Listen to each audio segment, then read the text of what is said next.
coming this way. You like Jim Cantori?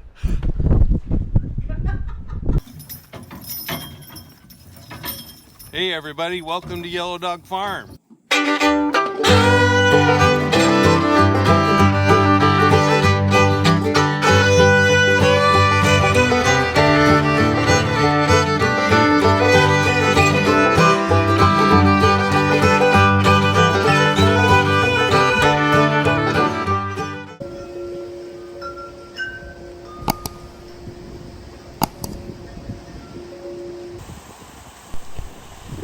Well, it's a weather day here on the farm. We're expecting sustained winds of 27 miles an hour and gusts up to 50 miles an hour. We've been working hard to make sure that the farm's protected, and we'll take a quick look around and make sure that we're ready for this afternoon's shenanigans, and then do a little work out in the high tunnel.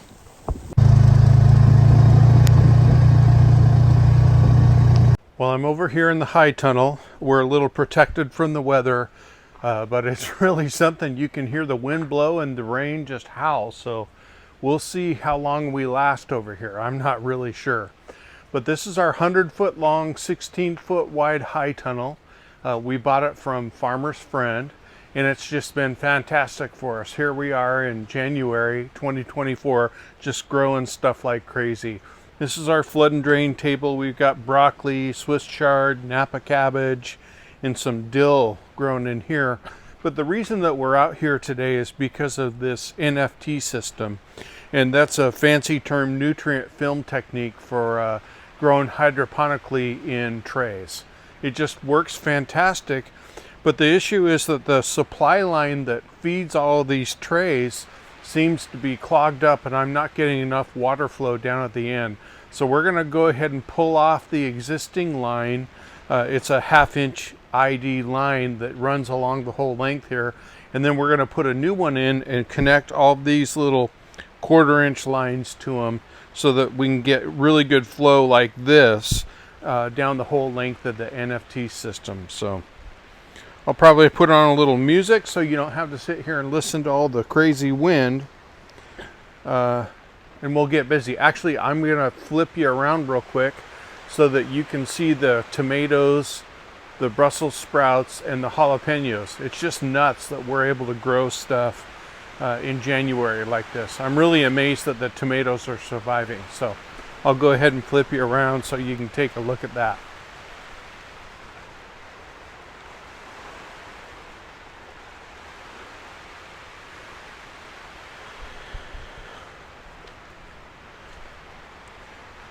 That's just amazing to see all those tomatoes thriving. Now the ones down on the end, they're getting hit with the cold temps, so they are not doing real well.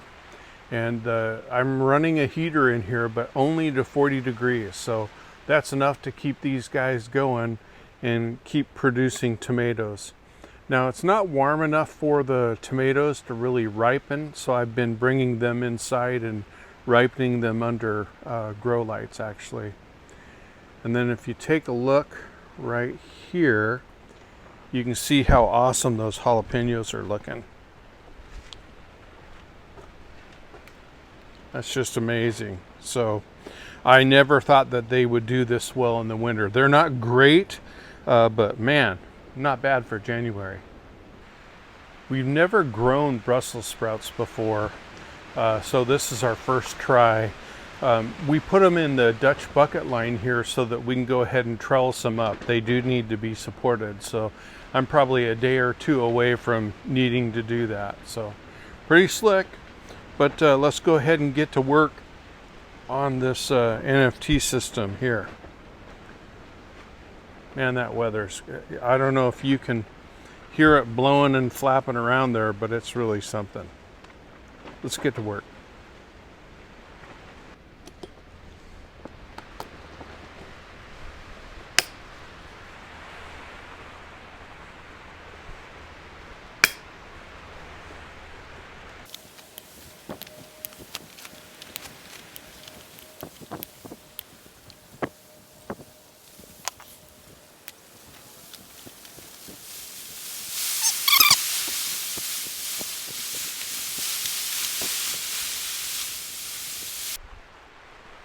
All right, I've got this 1/2 inch new replacement line strapped here to the supports.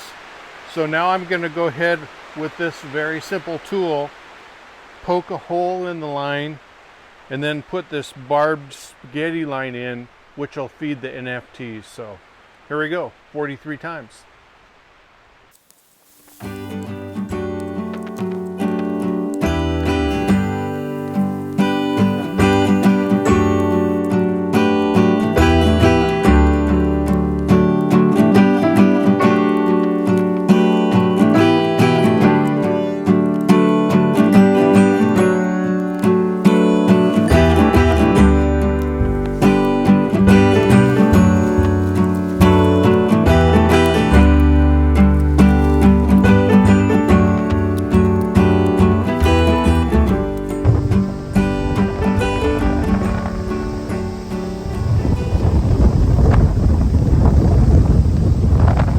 I think it's time to head back.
Blowing pretty darn good. We got them, everyone inside. We'll go take a look at the barn, but about another hour, they're saying, is when the worst is going to get here.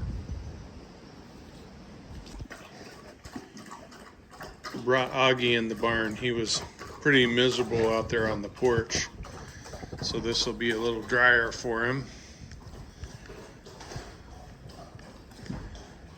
Miss Daisy's enjoying her hay.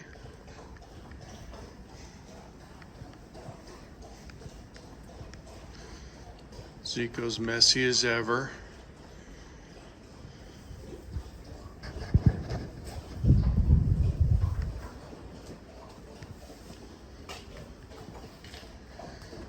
There's Teddy. It's pretty rare that we close those top Dutch doors for the stalls, but feels like today's the right way to do it. There's Sadie.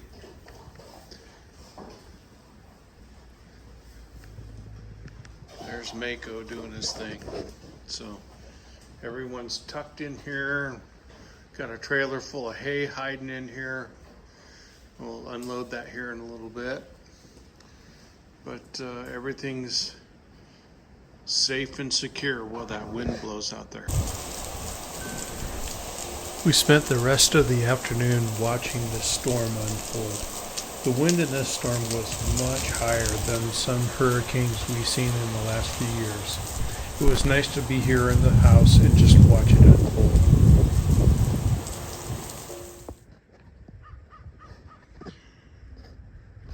Well, we woke up to a beautiful day, and believe it or not, this wagon sitting there is from the storm. It actually blew it out from under this awning that we had it here. So best we can tell, that's the craziest stuff that we had happen around the house. No real damage at all. Then we'll come out here and look at the pasture, and that, we call that Lake Yellow Dog, and it shows up when it really rains. So it's pretty darn full, and it'll take a day or two for it to come down. But overall, very little damage here around the house. We'll go take a look around the property.